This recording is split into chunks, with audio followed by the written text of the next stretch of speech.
Hi again folks, how you all doing? So a woman called Asha got in touch with me recently and asked if I could help her 10-year-old son Tim with a couple of old locomotives, one of which is this old Hornby Class 37. Now I remember when I was little being very upset when my brand new 37 Christmas present was a non-runner. I think it's important to help the youngsters out and not let them get discouraged. So I immediately said, sure thing, send the locomotives to me and I'll do what I can to get them back running again for Tim. So power on, nothing happens, but we can see the ammeter is maxing out, so looks like we've got a short circuit or something. Right, we'll shove her into the shed and we'll see what's what. So this is exactly the same as mine and some of the others I've looked at. Just looking at general condition of this, it seems absolutely fine. The front wheels need a good clean. Oh, that one's a bit. Oh, I don't like the state of that. We'll see how if you can straighten that up. But this wheel's a bit squint. That one's okay. That one's okay. Somebody's bent the pickups round the axles. Right, okay, we'll get into it. Where's my screwdriver? Oh, that screw's got a big kink in it. Yeah, bent screw.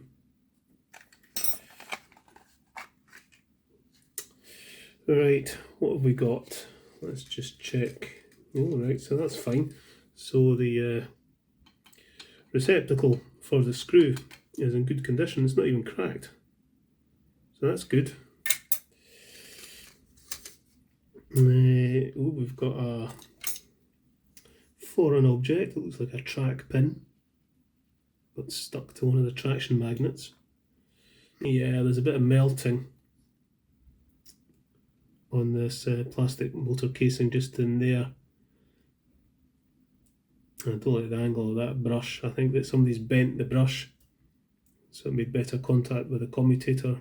Well, there's the main reason it wasn't running.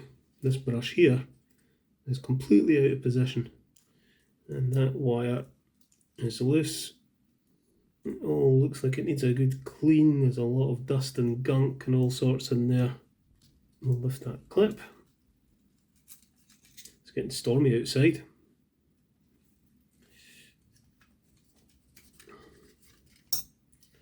And we'll need to desolder that. Just desolder this just now. Off it comes. I don't know what the story is with this. I don't know how Tim acquired it. If it's something he's just been given or bought second hand or whatever. Hook's missing on that coupling as well. So yeah, chances are he's never seen this run. So we'll get it going for him.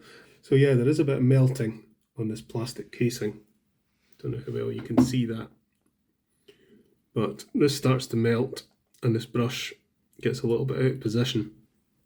And eventually it will interfere with the running. So either you have to rebuild that slot a little bit or replace the plastic housing altogether. I think I've got a spare one actually. Let's have a look in my bits and bobs. Let's see if we can get this brush into position. There we go, that's the brush in position. But that brush there needs replaced. But is this going to go with the battery? No, it doesn't. Of course, it's possible the armature's burnt out. My 37's gone through two of them. We shall see, but I don't see any immediate reason why that shouldn't spin. Nope, nothing. Righto then, we'll have to take it all apart, clean it all up. We'll test the armature to make sure it's okay.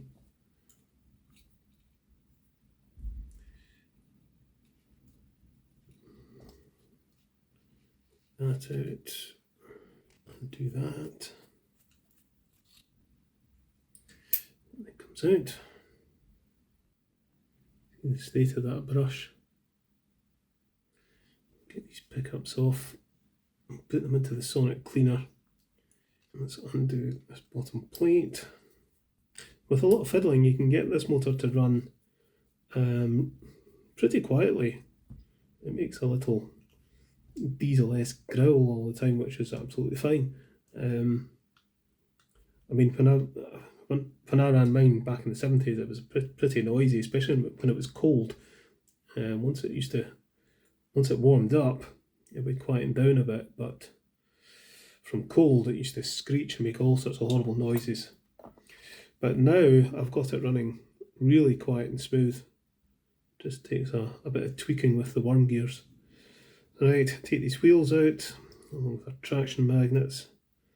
Lots of fluff and gunk. And then we can get pull that magnet out, and then that comes out. Yeah, bearings are a bit worn, but you'd expect that. Right, we'll get the multimeter onto the armature to test it, but we'll clean it first. It might actually be a case of taking some sandpaper to that, you know. It's very pitted. I think the worn brush has been scratching it. 11, 21. So there's a bit of a disparity in the resistance between the poles. But I think we'll clean everything up and we'll see if we can get it to run and what kind of amps it pulls. So this will get half an hour in the sonic cleaner, but it's getting a bit late in the day. So I'll do that and then I think I'll come back to this tomorrow. Alrighto then. So this is actually a couple of days later. Didn't have much time to work on this yesterday. All my bits and bobs have been in the sonic cleaner, all nice and clean now. Off camera, cleaned up the bogie frame, put a new coupling on, polished up the wheels. I've found a replacement motor housing because that's got the melted hole, and yeah, there's some spilled glue and stuff on it, so we'll use that one. It's in perfect condition. I also cleaned up the front bogie, cleaned up the pickups, cleaned up the wheels and the axles, so that all looks fine. So what I want to do is reassemble this and see if this actually spins. I want to polish up the commutator and we'll probably have to adjust the worm gears a bit, but I just want to assemble this primarily and see that it works, because there's no point in doing anything to that if it doesn't work. Right, so no matter how many times I've worked on this motor, it's always a bit of a fiddle to get it back together. So stick these pieces in there, and then we've got to manipulate the armature into position.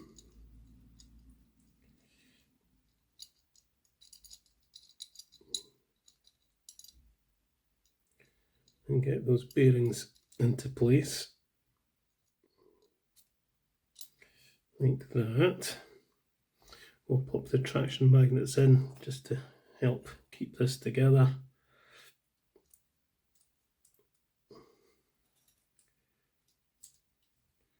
And then put the magnet in. Not worried about the polarity just now. Pop the wheels in. Get this plate on, otherwise it just keeps falling apart.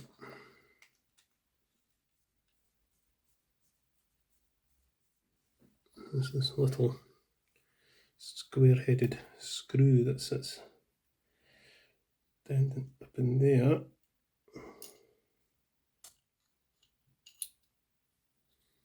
Just like that. Put that through there.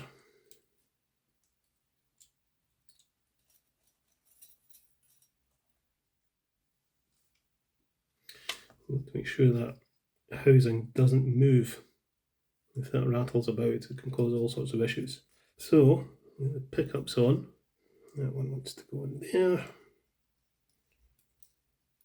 They always ping off until the whole thing's assembled. But they kind of clip on that. Just that one on. I now have to put that on. Little insulating washer. Then that clip and then that contact washer there. Screw that on. Right, so that's all this assembled, but I've got to get the brushes in. Now, it's very difficult to get the brushes in when the motor's assembled like this. So the best thing to do is to take this entire pickup assembly off again, and then put the brushes in, and then put it back on. It might seem a bit silly, but I've done this so many times, just the way I like to do it. So I find the easiest way. Poke that out. Come on, get out. So pull that off. So now we can get the brushes up into the motor housing. This motor is not easy to work on. And with the two brushes in, they should just hit each other and not come pinging out like that. And then we can put this back on and gently tease the brushes either side of the commutator. There we go. Pickups are all in place. Brushes are making contact with the commutator. And we'll get that screw back in there before it all comes flying apart. Like so. And then we need to fit the insulator. You need to be very careful when you're doing this, not to dislodge the brush again. Let's see, have we got a working motor? Oh, a wee twitch there. It's trying. So there's life in it, and that was all I really wanted to know. So I'm going to take it apart again, and I'm going to give the commutator a good clean. I'm actually going to sand it with a little bit of sandpaper just to polish it, and give everything a good clean. We'll grease the axles, get everything lubricated properly, and we'll see if it goes. But that was really just a test assembly to make sure I'm not wasting my time on a dud armature. It's very, very fine sandpaper. And we'll give it a bit of a polish. A very fine sandpaper is fine on the commutator if it's been badly scored and scratched. Then I'm going to put some molly grease where the wheels sit in this frame. Not too much, just a wee spot. Right, now I've got to assemble the thing again. I'll put this in the remagnetizer. North goes that way.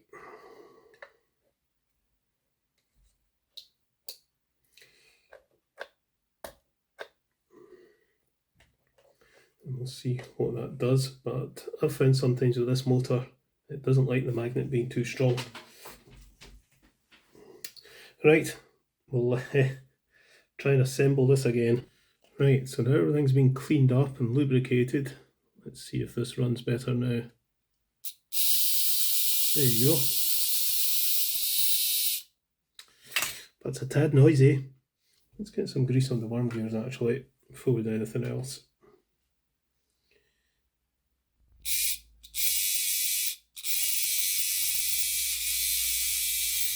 I think I would like to push this worm gear in just a little bit.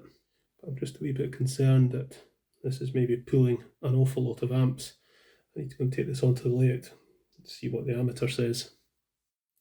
Okay, so I'll pop this onto the layout and give a wee test run. The good news is it's only pulling about 300 milliamps, so it's not running hot.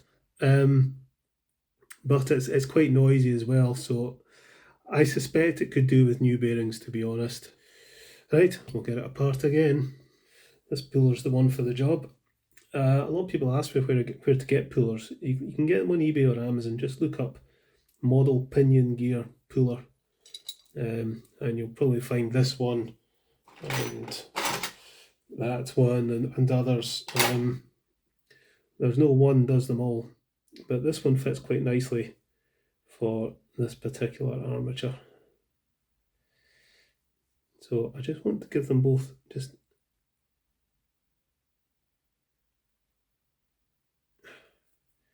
they can't be stiff. There you go. Just a wee pull there. Right, but all that together, it's making a slightly different sound. It's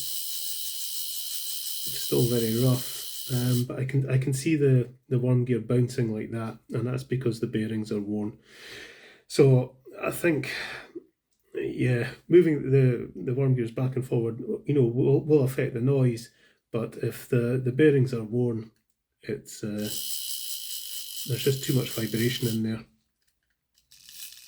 So I think we'll order up some new bearings, and I think that'll fix it. Okay, so a couple of days later, here's my replacement bearings.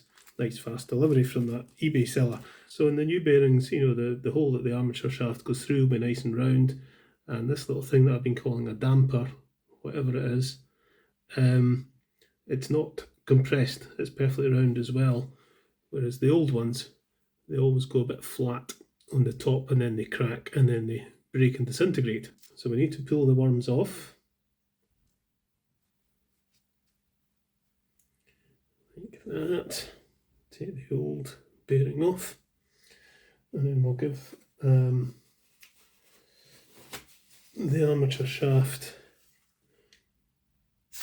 a bit of a scoosh and a good clean.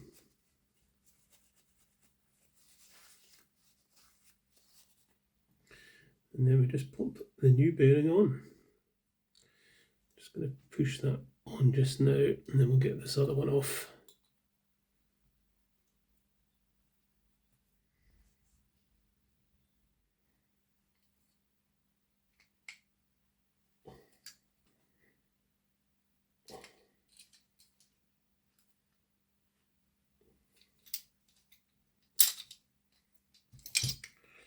Right, okay, so the motor reassembled with the bearings fitted.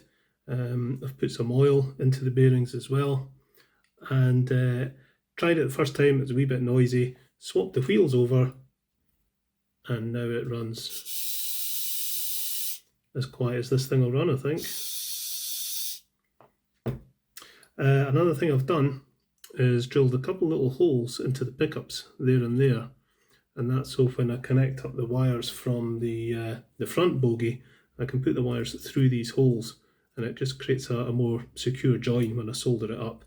Right, I think we can get this back together. I'm going to put a wee drop more grease onto the worm gears. So now that'll go through the little hole. Another thing this doesn't have is a suppressor. I'm sure I've got one I can fit. So the wires are through the holes in the pickups, and so are the ends of the suppressor.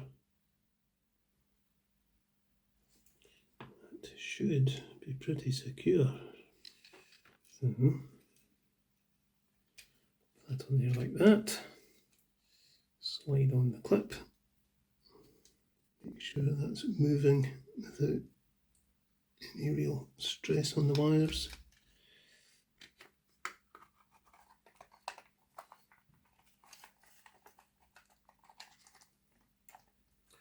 I've straightened up this screw as well, because it was very wonky. Don't over tighten that. Okay, put this on the test track.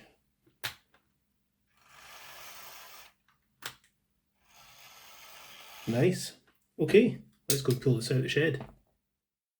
Okay then, let's bring it out.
So there we are, that's another old Class 37 sorted. So yeah, initially I was worried the armature was a dud, but it turned out the motor really just needed a good service, a remagnetise and some new bearings. New bearings make a huge difference to these motors.